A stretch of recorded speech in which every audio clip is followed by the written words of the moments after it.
Hello, good morning students. Myself Tarun Nayyar और मैं आपके पास में आज ये वीडियो लेकर के क्यों आया हूँ, इसके पीछे मेन पर्पज़ ये है कि भाई काफ़ी सारे स्टूडेंट्स मुझे कह रहे थे कि सर भाई आप भाई आईआईटी एडवांस की भाई सीरीज़ निकालो क्वेश्चंस की, मैथमेटिक्स की, क्योंकि भाई और कहीं पर भी कोई ढंग से एक्सप्लेन नहीं कर रहा है, कोई ढंग से दे नहीं रहा है। तो on the demand of student मैंने उसकी सीरीज़ निकालनी स्टार्ट करी है आज से। लेकिन उससे पहले मैं ये वीडियो आपके लिए क्यों बना रहा हूँ, ये वीडियो क्या इंपॉर्टेंस रखता है, क्योंकि जब आप इस वीडियो को देखते हो तो सबसे पहली चीज़ ये वीडियो बना क्यों है।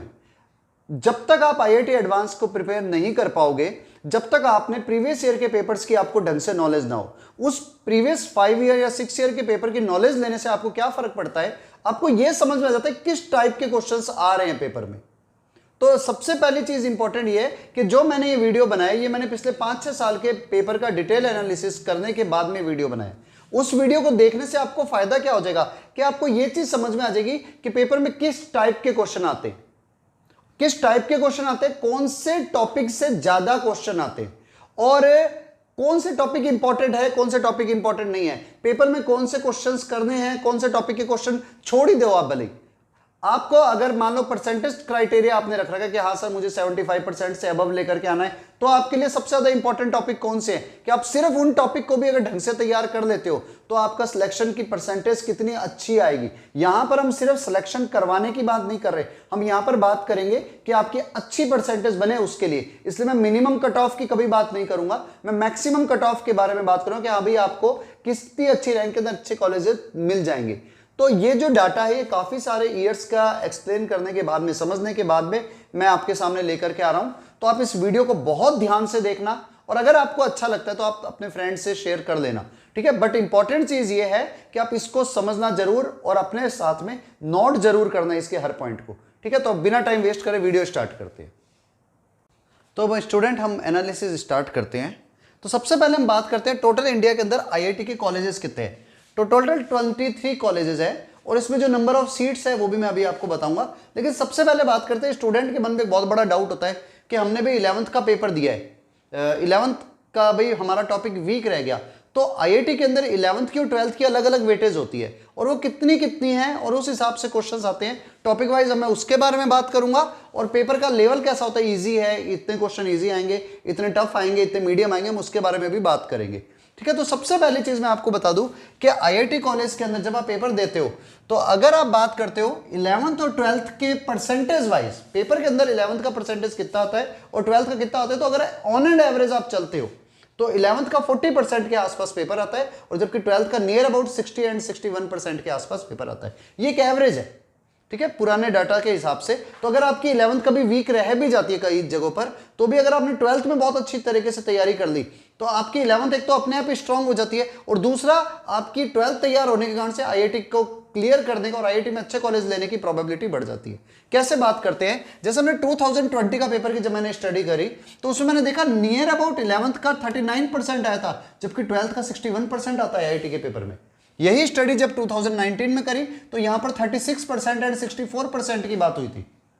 तो 2019 में 36% 11th एंड 12th का 64%, 2018 में 40% एंड 60% एंड 2017 में 38% एंड 62% का रेशो रहा। तो अगर आप इनकी ऑन एंड एवरेज पर चलते हो तो नियर अबाउट 40% से बिलो या 40% आप मान लो 11th का 40% जाएगा और 12th का 60% जाएगा। तो अगर आपकी 11th वीक रह भी गई है तो भी प्रॉब्लम की बात नहीं है, आप 12th को अच्छे ढंग से तैयार करके भी अपनी परसेंटेज बना सकते हो। अब बात करते हैं पेपर के लेवल की। तो अगर आप पेपर का लेवल देखते हो, देखो मैथ्स के पेपर के लेवल में खास चीज ये होती है, फिजिक्स केमिस्ट्री मैथ्स आपके ऐसे तीनों सब्जेक्ट है। सबसे इजी पेपर आता है केमिस्ट्री का, ये ऑन एंड एवरेज बात हो रही है हर साल के पेपर के एनालिसिस के बाद में। केमिस्ट्री का पेपर जनरली सबसे ईजी आता है, उसके बाद में मैथ्स एंड फिजिक्स आते हैं। तो हम हमेशा से लोगों के माइंड सेट है कि मैथ्स का पेपर टफ आता है, टफ आता है। मैथ्स का पेपर टफ नहीं आता, मैथ्स का पेपर लेंदी हो जाता है। अगर देखो आपको केमिस्ट्री की बात करें और आपको पेपर आता है तो आप क्वेश्चन को देखते ही आप उसका आंसर कई बार क्लिक करके निकाल लेते हो, लेकिन मैथ्स के पेपर में ऐसा नहीं होता, आपको क्वेश्चन सॉल्व करना ही होगा।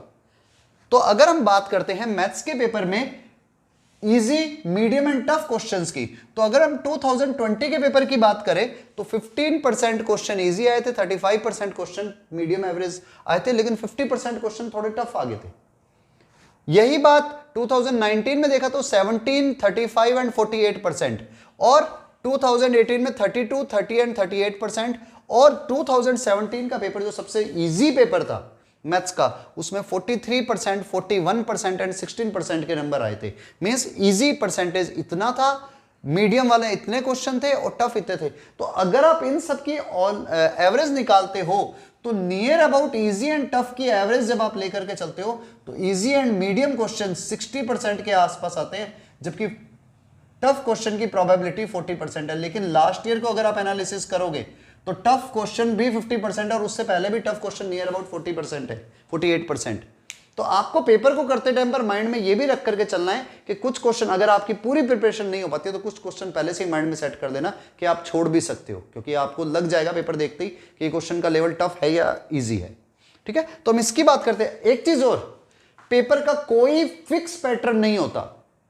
पेपर का पैटर्न कोई फिक्स नहीं है कि पैराग्राफ इतने आएंगे, असर्शन रीजनिंग आएगा या नहीं आएगा, और आपके यहां से मल्टीपल चॉइस क्वेश्चन आएंगे, मल्टीपल चॉइस के अंदर मैचिंग आएगी, सिंगल करेक्ट आएंगे, मल्टीपल करेक्ट आएंगे। इनका कोई एक फिक्स पैटर्न नहीं है कि हाँ हर बार इतने इतने इतने देंगे। लेकिन ऑन एंड एवरेज मैंने इतने साल के जब पेपर की स्टडी करी तो मैंने देखा नियर अबाउट हर साल मैथ्स के अंदर 18 क्वेश्चंस के आसपास आ रहे हैं, 666 करके। वो ऊपर नीचे हो सकता है थोड़ा बहुत डाटा, लेकिन लगभग 18 क्वेश्चन आते हैं, लेकिन उनकी मार्किंग अलग अलग हो सकती है। तो कभी पेपर आपका एडवांस के 2 पेपर होंगे, तो कभी पेपर आपका 300 मार्क्स के बन जाते हैं, कभी 360 का बन जाता है, कभी 372 का, कभी कभी 504 का भी बना हुआ है।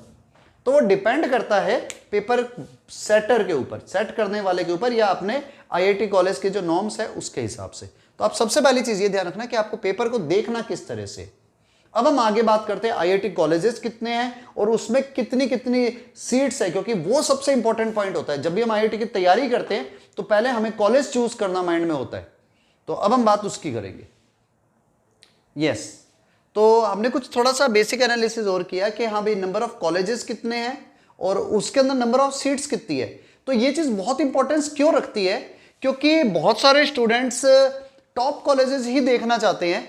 तो मैं उन्हीं की पहले बात करूंगा, चेन्नई, दिल्ली, मुंबई, खड़गपुर। चेन्नई आईआईटी मद्रास के नाम से फेमस है अभी भी, खड़गपुर, कानपुर, रुड़की, गुवाहाटी, हैदराबाद, वाराणसी एंड इंदौर। हम बेसिकली इनको सबसे ज्यादा इंपॉर्टेंट कॉलेजेस मानते हैं, और धनबाद भी बोला जाता है। लेकिन मैं बेसिकली अगर बात करूं तो टॉप 5 या 6 कॉलेजेस के अंदर अगर आप अपनी रैंक देखना चाहते हो तो आपकी कट ऑफ वाइज आपको near about more than 75% marks IIT advance के अंदर चाहिए होंगे। बाकी कॉलेजेस और भी हैं, ये कॉलेजेस भी है भुवनेश्वर, मंडी, पटना, गांधीनगर, रोपड़, जोधपुर, तिरुपति, भिलाल और गोवा एटसेट्रा एटसेट्रा करके। लेकिन हम इनके बारे में बात नहीं करेंगे। हमारा मेन जो फोकस होगा कि हमें आईआईटी के अंदर ये टॉप कॉलेजेस के अंदर रैंक बनानी है, ताकि हम इन कॉलेजेस में जा सके, क्योंकि इनकी यहां से प्लेसमेंट्स भी ज्यादा अच्छे होते हैं। इसलिए बेसिक टारगेट हमें यही करना है, हमें यही टारगेट करके चलना है कि हमें कौन सा कॉलेज चाहिए। अब मैं बात करूंगा उस चीज की जो हमारे लिए सबसे ज्यादा इंपॉर्टेंट है कि पेपर आता कैसे। हमारा जो मेन ये वीडियो बनाने का पर्पस है वो ये है,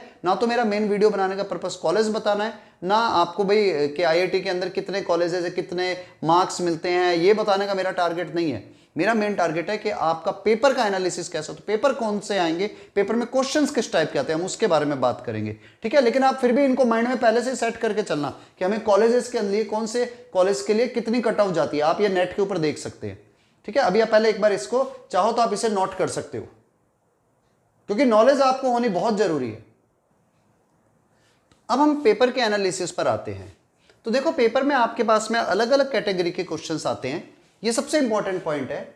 आपके पास मल्टीपल चॉइस लेकिन सिंगल करेक्ट क्वेश्चन भी आता है। मींस जैसा आपने आईआईटी मेन के पेपर में दिया था, एक क्वेश्चन के 4 ऑप्शन होंगे, उसमें 1 राइट होगा और बाकी के 3 रॉन्ग्स होते हैं। तो अगर आप राइट ऑप्शन चूज करते हो तो आपको 3 मार्क्स मिलते हैं, लेकिन रॉन्ग ऑप्शन होते ही आपके मार्क्स 1 रिड्यूस हो जाता है। ये आपको सबको बेसिकली पता है, लेकिन कई चीजें आपको नहीं पता होगी, उसके ऊपर ध्यान देना बहुत जरूरी है। जैसे आपने multiple choice multiple correct question थे, मींस उसमें 4 ऑप्शन आए और कभी कभी 4 के 4 राइट होते हैं, कभी 3 राइट होते हैं, कभी 2 राइट होते हैं, कभी 1 राइट होते हैं। तो आपके से उस केस में क्या होगा, देखो अगर पूरे 4 क्वेश्चन आपके पास में आए, जो 4 के 4 क्वेश्चंस राइट है और आपने पूरे 4 ऑप्शन टिक कर दी, ए बी सी और डी, तो आपको 4 मार्क्स मिलेंगे। लेकिन आपके पास 4 आंसर राइट थे लेकिन आपने 3 टिक करे, सिर्फ 3 ही आपने ए, बी और सी मान लो टिक कर दिए, तो उस केस के अंदर आपको 3 मार्क्स मिलेगा, लेकिन डिडक्ट कोई भी नहीं होगा। लेकिन अगर यही आपने नेगेटिव कर दिया, एक भी क्वेश्चन नेगेटिव कर दिया, तो आपके -2 हो जाएंगे। मींस आपको क्वेश्चन ने भाई उसमें आपके से ऑप्शन 4 थे, लेकिन आपने 3 राइट करके एक क्वेश्चन रॉन्ग कर दिया, तो उसके कारण से आपका -2 मार्क्स और हो जाएगा। मींस टोटल जो आ रहे होंगे उसमें से 2 मार्क्स कम हो जाएंगे। ऐसे ही अगर आपके 4 में से राइट ही 2 है तो आपको 2 मार्क्स मिल जाएंगे, और आपने अगर 2 टिक कर दिया तो, लेकिन अगर आपने एक रॉन्ग कर दिया तो आपके -2 और हो जाएंगे। ऐसे ही अगर आपका 1 राइट है और आपने 1 सही कर दिया तो आपको भाई 1 मिल जाएगा, लेकिन अगर आपने माइनस वाला और एक टिक कर दिया तो आपके -2 और हो जाएंगे। तो आपको इस चीज का ध्यान रखना है कि इन किसी भी क्वेश्चंस के अंदर आपको कहीं पर भी रिस्क नहीं उठाना, तुक्का नहीं लगाना है। आपको कहीं पर भी तुक्का नहीं लगाना है, ना तो सिंगल करेक्ट में, ना ही मल्टीपल करेक्ट में। ऐसे ही आगे पैराग्राफ की बात होती है। पैराग्राफ में आपके पास में एक पैराग्राफ आ जाता है और उससे रिलेटेड क्वेश्चंस आते हैं, तो आपके पास उसमें भी सेम ऑप्शन होंगे। 4 ऑप्शन आएंगे आपके, या तो 3 में भाई 4 में से 1 राइट होगा और बाकी के 3 रॉन्ग होंगे। तो अगर आपने सही टिक किया तो 3 marks, otherwise -1। Same step matching के अंदर भी। अब मैचिंग कैसी होती है आपको पता है, इधर 4 ऑप्शन, इधर 4 ऑप्शन, आप उनको मैच करते हो। अगर सही मैचिंग हो गई तो 3 मार्क्स, अगर मैचिंग गलत हो गई तो -1। अब मैचिंग भी अलग अलग टाइप की आती है। एक तो होती है सिंगल मैचिंग, फर्स्ट का आंसर सिर्फ ए है, सेकंड का आंसर सिर्फ सी है, थर्ड का आंसर सिर्फ डी है, और फोर्थ का आंसर सिर्फ बी है। तो एक तो ये सिंगल मैचिंग होगी। कई बार ऐसा भी होता है मल्टीपल मैचिंग भी आती है, एक ही क्वेश्चन के 2 आंसर होते हैं, तो आपको उसका भी ध्यान रखना है। वो हम जैसे जैसे क्वेश्चंस करेंगे आपको पता चलेगा, पर आपको मार्किंग स्कीम ध्यान रखनी है। इसी तरह से सिंगल डिजिट इंटीजर टाइप भी आते हैं। Men single digit integer type का मतलब है आपके पास ऑप्शन में आंसर होगा 0, 1, 2, 3, 4, 5, 6, 7, 8 और 9। अब आपके ऐसे टोटल देखा जाए तो 10 ऑप्शन है, 0, 1, 2, 3, 4, 5, 6, 7, 8, 9, 10। तो आप जो आंसर 0 से लेकर 9 तक 10 ऑप्शन है, तो आप जब आंसर निकालते हो तो अगर आपका राइट आंसर होता है तो 3 मार्क्स मिलते हैं, लेकिन अगर आपने रॉन्ग कर दिया तो -1 हो जाएंगे। हाँ, क्वेश्चन छोड़ने पर कोई मार्क्स डिडक्ट नहीं होगा। ऐसे ही एक और टाइप आती है न्यूमेरिक टाइप। इसमें आपका आंसर डेसिमल के अंदर भी आ सकता है। तो आपको करना क्या होगा, अप्रोक्सीमेट वैल्यू बाद में लिखनी होती है। जैसे कन्वर्ट कर देना उसे नियरेस्ट डेसिमल में, जैसे 49.799 आ गया तो आप इसे 49.79 लिख दो 2 डिजिट तक, ठीक है। तो आपको वो थोड़ा सा ध्यान रखना पड़ेगा। तो उसमें आप न्यूमेरिक वैल्यू पे आ जाते हो जब, तो न्यूमेरिक वैल्यू में आप जी बिल्कुल एक्यूरेट न्यूमेरिक वैल्यू लिखोगे। इस केस में आपको 3 मार्क्स मिलेंगे, और अगर आपका क्वेश्चन रॉन्ग भी हो जाता है तो आपका कोई मार्क्स नहीं कटता। तो यहां पर आपके पास 0 मार्क्स की बात होती है। तो आपको थोड़ा सा ध्यान रखना है कि आप कहीं पर भी रिस्क नहीं उठा सकते, क्योंकि नेगेटिव मार्किंग सब में है। तो अगर आपको एक्यूरेट आंसर आता है तभी आप निकालना। और मैथ्स की सिर्फ प्रॉब्लम यही होती है कि मैथ्स के अंदर स्टूडेंट के पास में बिल्कुल एक्यूरेसी चाहिए। अगर उसने आंसर रॉन्ग कर दिया, मतलब पूरे मेथड में एक जगह पर भी गलती होगी तो उसका आंसर रॉन्ग हो जाएगा। तो इस चीज का हमेशा ध्यान रखना है आपको कि मैथ्स का पेपर लेंदी क्यों हो जाता है, क्योंकि नेगेटिव मार्किंग होती है पेपर में, ठीक है। तो हम भाई जब सीरीज स्टार्ट करेंगे तो इन चीजों का ध्यान रखना पड़ेगा कि मार्किंग किस तरह से है। तो अगर आपके न्यूमेरिक टाइप का आ गया तो आप तुक्का मार भी सकते हो वहां पर उसमें तुक्का मारा नहीं जाएगा, क्योंकि कितने डिजिट हो गए, कितना बड़ा क्वेश्चन होगा, मतलब उसमें आंसर अगर 0 से लेकर 9 तक 10 नंबर ही है तो हम भी तुक्का भी लगा सकते हैं। 1 आएगा, 2 आएगा, 3 आएगा, 4 आएगा, 5 आएगा, कुछ भी आएगा, लेकिन उसमें -1 हो जाएगा। तो न्यूमेरिक वाले में आप तुक्का मार सकते हो, बाकी और कहीं पर भी ये चीज की पॉसिबिलिटी नहीं होगी। तो पहली चीज आपको ये ध्यान रखनी है आईआईटी एडवांस के पेपर को देते टाइम पर। चलो अब हम ध्यान देते कि पेपर अगर हम बात करें हर ईयर वाइज क्वेश्चंस किस टाइप के आते हैं, ये सबसे इंपॉर्टेंट सेक्शन है कि आपको पेपर का पैटर्न तो पता चल गया कि भाई मल्टीपल चॉइस, मैचिंग सब आते हैं, लेकिन पेपर के अंदर 2020, 19, 18, 17 और 16 लास्ट 5 ईयर के अंदर किस टाइप के क्वेश्चंस आए हैं। तो पहली चीज हमेशा ये ध्यान रखना, पेपर हमेशा 2 सेक्शन में होगा, paper first and paper second. और एवरेज जो चल रही है हर साल near about 18 question her section में मैथ्स के आते हैं। तो जब हम बात करते हैं सबसे पहले हम बात करेंगे 2020 की, तो इसमें सिंगल करेक्ट, मतलब मल्टीपल चॉइस लेकिन सिंगल करेक्ट 6 क्वेश्चन आए थे, और मल्टीपल चॉइस मल्टीपल करेक्ट 6 आए थे, और न्यूमेरिक वैल्यू वाले भी 6 क्वेश्चन आए थे। मींस रिस्क उठा सकते हो जहां पर वो 6 क्वेश्चन थे, लेकिन यहां पर रिस्क का कोई फायदा नहीं होता, क्योंकि भाई ऑप्शन इतने ज्यादा होता है, न्यूमेरिक वैल्यू तो कितनी भी हो सकती है, तो इसलिए आप कहते हैं इधर 6 ऑप्शन में कोई फायदा नहीं मिलता। लेकिन ये है नेगेटिव मार्किंग है तो आप रिस्क उठा सकते हो। तो आपके पास है फर्स्ट पेपर में 18 क्वेश्चन आए थे, जिसमें अगर मैं इस पूरे पेपर का एनालिसिस करूं, नंबर ऑफ क्वेश्चंस बताना मेरा टारगेट नहीं है, मेरा टारगेट ये कि किस टाइप के क्वेश्चन सबसे ज्यादा आते हैं। तो आप अगर ध्यान दो तो सबसे ज्यादा क्वेश्चन आईआईटी एडवांस के पेपर में मल्टीपल चॉइस मल्टीपल करेक्ट आ रहे हैं लास्ट 5 ईयर के एनालिसिस के ऊपर। देखो 6 6 8 8 6 6 7 7 8 8, तो सबसे ज्यादा क्वेश्चन इस पर बनते हैं। उसके अलावा आप इस पर भी ध्यान दो तो न्यूमेरिक वैल्यू वाले भी क्वेश्चंस बहुत ज्यादा है और रेगुलरली आ रहे हैं। 2018, 2019, 2020 हर साल 6 6 8 8 क्वेश्चन हर पेपर के अंदर निकाले इन्होंने मैथ्स के, मतलब मैथ्स सेकंड के पेपर में भी, मैथ्स के सेकंड पेपर में भी, फर्स्ट पेपर में भी। और यही बात सिंगल डिजिट इंटीजर की करें तो ये भी काफी सारे क्वेश्चन है। और पैराग्राफ भी, पैराग्राफ के भी बहुत क्वेश्चंस हैं और कई बार पैराग्राफ में मैचिंग देता है, ऊपर पैराग्राफ दे दिया, उस पैराग्राफ से जो रिजल्ट आ रहे हैं उसमें मैचिंग करवा दी। तो आपके पास पैराग्राफ के क्वेश्चन भी, ये देखने में 2 है पर ये रियल में 2 नहीं होता, क्योंकि हर पैराग्राफ से रिलेटेड वो 2 2 या 3 3 क्वेश्चन और देता है। तो आपके से पैराग्राफ से रिलेटेड भी क्वेश्चंस आते हैं।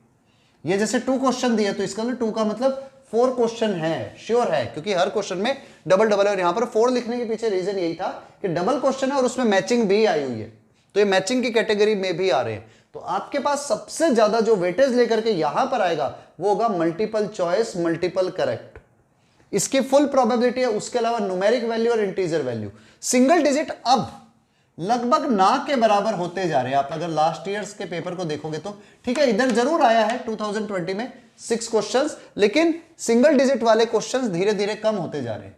आप देखो पहले 2016 में 5 और 6 क्वेश्चन आते थे, 17 में 7 क्वेश्चन आए, 18 में आया ही नहीं, 19 में एक सेक्शन में आया, एक पेपर में नहीं आया, 20 के अंदर एक पेपर में आया, एक पेपर में नहीं आया, पेपर फर्स्ट में आ गया, सेकंड में नहीं आया। तो अगर आप पेपर के एनालिसिस के ऊपर चलते हो तो पेपर के एनालिसिस के हिसाब से आपको जो सबसे ज्यादा स्ट्रांगली आपके तैयार होने चाहिए वो होने चाहिए न्यूमेरिक वैल्यू वाले और multiple choice multiple correct and paragraph also, क्योंकि सिंगल करेक्ट तो आप ऑलरेडी मेन के पेपर तक तैयार कर चुके होते हो। तो अगर हम एडवांस के पेपर की बात करेंगे तो आपको इन पर बहुत ज्यादा ध्यान देना है कि paragraph, multiple choice multiple correct, single digit integer और नेक्स्ट न्यूमेरिक वैल्यू वाले क्वेश्चन, ये बहुत ज्यादा आते हैं और ये इंपॉर्टेंट भी है। तो हम जब पेपर की तैयारी करेंगे तो हम इन क्वेश्चंस पर काफी फोकस करेंगे, ठीक है। बल्कि मैं सिंगल डिजिट के क्वेश्चंस पर ध्यान नहीं दूंगा, मेरा मेन बेसिक जो टारगेट रहेगा वो multiple choice multiple correct, numerical value वाले, इंटीजर वाले और पैराग्राफ के क्वेश्चंस, ठीक है। नोट कर लो आप इसको भी, क्योंकि इससे आपको डाटा पता चल जाएगा कि आपको कैसे तैयारी करनी है। अब हम टॉपिक वाइज बात करते हैं कि हमारे पास में 11th और 12th के टॉपिक वाइज जब हम देखते हैं तो हमारे पास में सिलेबस बेसिकली इन कैटेगरी में बढ़ता है: algebra, differential calculus, integral calculus, coordinate geometry, trigonometry and vector plus 3D। तो अगर आप बात करते हो तो सिर्फ अलजेब्रा का पोर्शन ही 32.6% है, जो मेरे हिसाब से सबसे ज्यादा पोर्शन कवर करता है। और अलजेब्रा है कितनी सिंपल, अगर आप अलजेब्रा के टॉपिक देखो तो हमारे पास टॉपिक कौन से, परमुटेशन, कॉम्बिनेशन, ये जरूर थोड़ा सा टफ पड़ता है। बाकी binomial theorem, matrix, determinant, sequence and series, आपके पास में सिंपल टॉपिक, क्वाड्रेटिक इक्वेशन, ये टॉपिक है। और इसमें से भी अगर 12th के अंदर आप देखोगे तो मैट्रिक्स और डिटर्मिनेंट आता है, तो ये वाला पोर्शन काफी इजी है। अगर आप ढंग से इस पर तैयार कर लेते हो तो आपकी 32.6% बनते हैं, मतलब 30% तो आप आराम से स्कोर कर ही सकते हो। प्लस साथ साथ में ये आता है डिफरेंशियल एंड इंटीग्रल कैलकुलस, ये वाला पोर्शन अगर आप ऐड करते हो तो नियर अबाउट 32% ये भी हो जाता है। तो आप अगर चाहो तो ये percentage means algebra plus calculus, जिसने अपनी अलजेब्रा कैलकुलस ढंग से तैयार कर ली उसका सिलेक्शन श्योर है, मैथ्स के बेस पर वो सिलेक्ट हो जाएगा। सिर्फ ये 2 टॉपिक अगर उसके ढंग से तैयार है तो, पर ये सिर्फ 2 नहीं होते ना, कैलकुलस काफी बड़ी है, काफी भी क्या बहुत बड़ी है कैलकुलस, अलजेब्रा भी बड़ी है, तो आपको टाइम लगता है। लेकिन अगर आपने ये 2 टॉपिक ढंग से तैयार कर लिए तो आपका सिलेक्शन पक्का है। उसके अलावा कोऑर्डिनेट ज्योमेट्री बहुत अच्छा टॉपिक है, लेकिन इसमें प्रॉब्लम ये आती है कि कोनिक सेक्शन ज्यादा आता है, इसमें कोनिक सेक्शन के ज्यादा टॉपिक आते हैं। तो आपको थोड़ा सा ये ध्यान रखना पड़ेगा कि जब आप तैयार करो तो पॉइंट एंड स्ट्रेट लाइन अगर तैयार नहीं हो तो कोनिक सेक्शन वैसे तैयार नहीं होता, तो इसलिए आपको कोनिक सेक्शन पर बहुत ढंग से ध्यान देना पड़ेगा यहां पर। उसके अलावा बात करते हैं ट्रिग्नोमेट्री 9%, अब ट्रिग्नोमेट्री वैसे सबसे सिंपल टॉपिक्स में से मानी जाती है, लेकिन प्रॉब्लम ये आती है कि ट्रिग्नोमेट्री करने के अंदर जो क्वेश्चंस का लेवल आता है वो बहुत टफ हो जाता है। सीधे ट्रिग्नोमेट्री के सिंपल क्वेश्चन नहीं आते, तो वो पेपर का लेवल टफ कर देते हैं। इसके अलावा सबसे इजी टॉपिक है वेक्टर प्लस 3D। ये बहुत इजी टॉपिक है क्योंकि इसमें बेसिक रूल्स से आप एक्स्ट्रा हिल नहीं सकते। तो अगर आपको तैयारी करनी है, अगर मैं आपकी जगह पर हूं और मुझे टॉपिक तैयार करने हो, तो मैं सबसे पहले अलजेब्रा तैयार करता हूं। आफ्टर दैट मैं, अगर मेरा वेक्टर 3D ढंग का है तो मैं उससे तैयार करूंगा। उसके बाद में मैं डिफरेंशियल कैलकुलस या कॉनिक सेक्शन पर जाऊंगा, क्योंकि ट्रिग्नोमेट्री तो ऑलरेडी सबकी तैयार हो जाती है, क्योंकि आप 2 इयर्स तक का बार बार ट्रिग्नोमेट्री को यूज लेते हो तो आपकी ट्रिग्नोमेट्री तैयार हो चुकी होती है। तो आपको सबसे पहले ध्यान देना चाहिए अपनी अलजेब्रा पर और वेक्टर 3D देन कैलकुलस। ये 3 तैयार कर लो, आपका सिलेक्शन श्योर है। ठीक है, तो आपके पास में ये परसेंटेज ध्यान रखना, ये बहुत इंपॉर्टेंट रोल अदा करती है। बताऊं, हमारा सिलेक्शन उस चीज पर डिपेंड नहीं करता कि हम कितना पढ़ के जाते हैं, हमारा सिलेक्शन इस चीज पर भी डिपेंड करता है कि हम क्या छोड़ के जाते हैं। अब हमें पता है कि ट्रिग्नोमेट्री नहीं तैयार करनी, ये सोच करके चल लो, क्योंकि ट्रिग्नोमेट्री आएगी, ये भी हमें पता है, लेकिन हम इतना कुछ पढ़ चुके होते हैं कि ट्रिग्नोमेट्री ऑलरेडी तैयार हो चुकी होती है। तो आप ट्रिग्नोमेट्री पर ज्यादा फोकस नहीं करके आप और टॉपिक पर तैयारी करो, तो आपकी परसेंटेज बनेगी। जिसमें मैं हमेशा सजेस्ट करूंगा वेक्टर 3D जरूर करना, बहुत अच्छा टॉपिक है, परसेंटेज भी इजीली इंप्रूव हो जाती है। और प्लस साथ में अलजेब्रा एंड कैलकुलस, जिसने ये कर लिया ना उसका सिलेक्शन श्योर है, ये अच्छा तैयार होना जरूरी है। ठीक है, अब आगे बढ़ते हैं, कैसे और आगे टॉपिक्स पर आते हैं। कितने कितने मार्क्स के क्वेश्चंस लास्ट ईयर के पेपर में आए हैं, किस टॉपिक से आया, मैं उसका एनालिसिस बताता हूं, क्योंकि ये सबसे ज्यादा जरूरी पॉइंट्स है। तो देखो, अब हम जब बात करते हैं कि आपके पास से पेपर के अंदर लास्ट के 4 इयर्स या 5 इयर्स की हम बात करें, मैंने बेसिकली 4 ईयर के पेपर के क्वेश्चंस को जब देखा आज, तो मैंने देखा कि मतलब कितने क्वेश्चंस किस किस टॉपिक पर आ रहे हैं। तो सबसे ज्यादा क्वेश्चंस 12 क्वेश्चन कॉनिक सेक्शन से और मैट्रिक्स एंड डिटर्मिनेंट से आए हैं। तो अगर आप देखो 12 क्वेश्चन इन टॉपिक से आए हैं तो ये बड़े इंपॉर्टेंट टॉपिक हो गए। उसके अलावा सर्कल, ये भी कोऑर्डिनेट का टॉपिक आ रहा है, 11 क्वेश्चन, और application of derivative 10 question, continuity differentiability 9 question, limit 8 question, probability 10 question, vector 7 question. देखो, मैंने सिर्फ वेक्टर की बात करी है, 3D की बात नहीं करी। Definite integration 7 question, permutation combination 7 question. ये पिछले 4 ईयर के अंदर इस तरह से क्वेश्चंस आए हैं। अब अगर आपके यहाँ से 4 ईयर में 12 क्वेश्चन आ रहे हैं, तो इट मींस आप मान के चलो कि हर साल 3 क्वेश्चन आए हैं कॉनिक सेक्शन से। अगर यहां पर मैट्रिक्स के 12 क्वेश्चन है 4 ईयर में, तो हर साल 3 क्वेश्चन आ रहे हैं। ऐसे ही सर्कल में भी सेम रिजल्ट, कॉम्प्लेक्स नंबर में से 6 क्वेश्चन आए हैं पिछले 4 ईयर्स के अंदर। Sequence and series 6 question, 3D 5 question. देखो, 3D अकेले की बात हुई है, वेक्टर से अगर बात करी तो 7 और 3D के 5, तो 7 एंड 5 12। तो अगर आप बात करो वेक्टर 3D से भी 12 क्वेश्चन आए, मतलब हर साल 3 क्वेश्चन की एवरेज चल रही है वेक्टर 3D से भी। यही बात जब मैं करता हूं ट्रिग्नोमेट्रिक इक्वेशन और एरिया, इनके 4 क्वेश्चन है। Inverse trigonometry function 4 question, straight line 3 question, differential equation 3 question, solution of triangle SOT 3 question, quadratic equation, binomial function, trigonometric ratio, differential equation, logarithm, set relation function, indefinite integration, इनके एक एक दो दो question आए हुए। तो अब बात आती है कि हमारे को अगर टारगेट करना है 75% स्कोरिंग करनी है, तो आपके ये वाले टॉपिक ढंग से तैयार होने चाहिए। एटलीस्ट इतने टॉपिक तो आपको ढंग से तैयार होने ही चाहिए। अगर आपके इतने टॉपिक अच्छे ढंग से तैयार है तो आपकी स्कोरिंग बहुत अच्छी होगी। और देखो, जब आप इनको तैयार करते हो कोनिक सेक्शन को, तो आपका स्ट्रेट लाइन अपने आप ही तैयार हो जाता है। जब आप डेफिनेट इंटीग्रेशन तैयार करते हो तो आपका इंडेफिनिट इंटीग्रेशन ऑलरेडी हो चुका होगा। जब आप यहां पर पूरा का पूरा ये कोई भी टॉपिक तैयार कर रहे हो तो आपका ट्रिग्नोमेट्री ऑलरेडी तैयार हो जाएगा। जब आप परमुटेशन कॉम्बिनेशन की बात करते हो दिस वन, तो इट मींस आपने बाइनोमियल थ्योरम कहीं ना कहीं तैयार की हुई होगी। तो आपका, लेकिन हम उसको कैटेगराइज नहीं कर रहे। हमारा मेन जो टारगेट है कि हम आईआईटी एडवांस में 75% क्रॉस करें। तो उसके लिए हमारे ये टॉपिक बहुत ढंग से तैयार होने चाहिए। आप अपना मैक्सिमम पोटेंशियल इन टॉपिक्स के ऊपर रखो तो आपका रिजल्ट बहुत अच्छा आएगा। अगर आप इन टॉपिक्स को छोड़ भी देते हो ना तैयारी करते टाइम पर, इनडेफिनिट इंटीग्रेशन छोड़ दो यार, आप डेफिनेट पर फोकस करो, इनडेफिनिट अपने आप तैयार होगा। आप 3D पर फोकस करते हो, वेक्टर पर फोकस करते हो, तो 2D की कंडीशनें अपने आप तैयार होगी। तो आपको थोड़ा सा ये ध्यान देना है। अब लॉग पर आप फोकस मत करो, क्योंकि लॉगरिथम ऑलरेडी आपका तैयार हुआ हुआ है।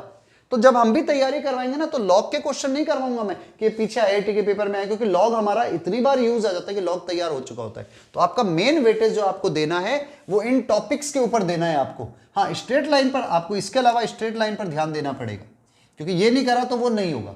इनवर्स ट्रिग्नोमेट्री फंक्शन कर लेना, ट्रिग्नोमेट्रिक इक्वेशन अपने आप ही तैयार हो जाएगी। ठीक है, तो आपको इन टॉपिक्स पर ध्यान देना है। डिफरेंशियल इक्वेशन कर लो तो अच्छी बात है, 3 क्वेश्चन ही आए हैं 4 ईयर के अंदर, तो फिर भी लेकिन डिफरेंशियल इक्वेशन भी इंपॉर्टेंट है। बाकी टॉपिक्स को मैं इतना इंपॉर्टेंट नहीं मानता। ठीक है, हाँ क्वाड्रेटिक जरूरी है, क्योंकि क्वाड्रेटिक नहीं होगी तो वो टॉपिक्स नहीं हो पाते। ये टॉपिक मत करना भले, ये logarithm, set relation, function, indefinite integration, और ये differentiation, simple, trigonometric ratio, function, क्योंकि फंक्शन और सब बेसिक शुरुआत के चैप्टर होते हैं, पहले ही तैयार हो जाते हैं हमारे। अब मैं ये नहीं कहूंगा फंक्शन इंपॉर्टेंट नहीं है, मोस्ट इंपॉर्टेंट है, कि फंक्शन नहीं तैयार हो तो कुछ नहीं तैयार होने वाला। पर तैयारी के टाइम पर आपको ये टॉपिक तैयार करने अपने दिन देख करके पढ़ना चाहिए। ठीक है, तो हम भी जब स्टार्टिंग करेंगे ना तो कुछ इस टाइप के टॉपिक्स पर ज्यादा फोकस करेंगे पहले, और उनके क्वेश्चन ज्यादा उठाएंगे। ये भी आप नोट कर लेना कि आपको तैयार कौन से करने हैं। अब हम अपने लास्ट टारगेट पर आते हैं, जिसके लिए हमने पूरी मेहनत करी है, वो है हमारे को रैंक निकालनी है। अगर आप 85% तक स्कोर कर जाते हो तो आप आईआईटी के टॉप 10 रैंक के अंदर आ सकते हो। ये क्या एवरेज है जो पिछले पेपर्स के हिसाब से मैं बता रहा हूं कि भाई ये जो 85% स्कोर कर गया वो टॉप 10 के अंदर आ जाता है, जो ये आसान नहीं है। ठीक है, लेकिन फिर भी हम मेहनत करेंगे। हमारा मेन टारगेट वही रहेगा कि हाँ भाई हम ज़्यादा स्कोरिंग करें। तो यहाँ पर हमारे पास में अगर टॉप 100 के अंदर आ रहे हैं तो 75% तक आपको पहुँचना पड़ेगा, और 62 या 60% के आसपास आते तो आप टॉप 500 के अंदर आ जाओगे। और यही बात 56% के आसपास है तो टॉप 1000 में, 50% के आसपास हो तो टॉप 2000 में, और 45% के आसपास हो या उससे थोड़ा ऊपर हो तो आपका ये स्कोरिंग रहेगी नियर अबाउट 2000 से 5000 के बीच में। ये मैं ऑन द बेसिस ऑफ 4 और 5 ईयर्स के जो रैंक है उसकी एवरेज बता रहा हूं, मैं उसके बेस पर ये बता रहा हूं। इसमें थोड़ा बहुत वेरिएशन होता है, कुछ ऊपर नीचे भी होता है, लेकिन हम मान के चले कि हमारा जो टारगेट होगा वो इस परसेंटेज को टारगेट करके चलेंगे कि हाँ भाई हम टॉप 100 के बारे में तो बात करें। स्कोरिंग क्या होती है वो बात की कंडीशन है। तो आपको सबसे पहले ये देखना है कि कितना आप एनालिसिस करके पेपर देते हो। अब कई लोग कहते हैं कितना एनालिसिस, सोचना नहीं चाहिए ज्यादा, सिर्फ तैयारी करो बस जम के। नहीं, सोचे बिना तैयारी करोगे तो फंसोगे। पहले पेपर का एनालिसिस करके तैयारी करो, कौन से टॉपिक करने हैं वो डिसाइड करो। सेम कंडीशन फिजिक्स और केमिस्ट्री में भी होती है, आपको उसके अंदर भी अपने एनालिसिस करके करना पड़ेगा। प्रीवियस ईयर के पेपर्स देख करके एनालिसिस करो कि हाँ भाई किस टॉपिक से ज्यादा परसेंटेज आता है। जैसे इनऑर्गेनिक और फिजिकल अगर आप कर लेते हो तो आपका कितना परसेंट बन जाएगा। कईयों की ऑर्गेनिक वीक होती है, छोड़ ही दो फिर उसको, इनऑर्गेनिक फिजिकल कर दो। ऐसी फिजिक्स में, ऐसी केमिस्ट्री में, ऐसी हर सब्जेक्ट के अंदर। तो बेसिकली हमारा टारगेट ये है। मैं अभी मिनिमम कट ऑफ की बात और टॉपिक्स पे नहीं कर रहा कि नहीं आप जनरल कैटेगरी में तो आपके कम से कम कितने नंबर पे सिलेक्शन होता है, वो हमारा टारगेट नहीं है। हमारा टारगेट टॉपर्स के बारे में बात करना है, टॉप रैंक के बारे में बात करना है। तो मेरे हिसाब से मैं जितना ज्यादा एनालिसिस करके आपको दे सकता था मैंने दिया है। अगर आपको समझ में आता है तो भाई हम कल से क्लासेस स्टार्ट करेंगे, और मेरी already near about 8 to 9 classes daily होती है, ज़्यादा भी होती है कई बारी। तो मैं हो सकता है बहुत ज़्यादा क्वेश्चंस नहीं करवा पाऊँ डेली, लेकिन मैं एवरेज मान के चलता हूँ। मैं 10 क्वेश्चंस की एवरेज डेली लेकर के चलूंगा कि आपको डेली अच्छे 10 क्वेश्चंस करवाऊँ, और पेपर तक आपको डेली 10 क्वेश्चन करके टॉपिक वाइज करवाता चलो, तो आपका काफ़ी कुछ हो जाएगा। आप एक्सपेक्ट मत करना कि 50-60 क्वेश्चन होंगे, 10 से 15 क्वेश्चन रोज के होंगे, लेकिन वो डेली करेंगे। ठीक है, तो डेली वीडियो अपलोड करूंगा। आपको पसंद आए तो आप आगे शेयर जरूर कर देना। और ये वीडियो बहुत इंपॉर्टेंट है, बहुत ज्यादा इंपॉर्टेंट है, बार बार रिपीट करो, बहुत ज्यादा इंपॉर्टेंट है, क्योंकि आपको अपना माइंड सेट कर लेना, अपने घर में पहले ही टॉपिक चिपका दो। जैसे जैसे मैंने मार्क्स बताए थे ना, इसमें इतने मार्क्स के क्वेश्चन आ रहे हैं, इसमें इतना, इसमें इतना, इसमें इतना, इसमें इतना, आप उस हिसाब से टॉपिक ऊपर टॉप से लगा दो, और फिर टॉपिक को टिक करते चलो कि हाँ मैंने ये क्लियर कर लिया है, मैंने भी लिमिट क्लियर कर ली है, मैंने कॉनिक सेक्शन पूरा कर लिया, मैंने डिफरेंशियल कैलकुलस कर ली, मैंने ये कर दिया, मैंने वो कर दिया। वो टॉपिक टिक करते हुए चलो। जो लास्ट के टॉपिक है उन्हें छोड़ दो, भले वहां तक नहीं पहुंच पाओ तो, लेकिन ऊपर वाले सारे टॉपिक होने जरूरी है। ठीक है, तो भाई कल अपना फर्स्ट वीडियो अपलोड होगा। आई थिंक मैं एक्सपेक्ट करता हूं कि आप लोग जरूर शेयर करोगे उसको, और उससे पहले आप इसको जरूर देखना और इसको लोगों से शेयर करना। Okay, best of luck.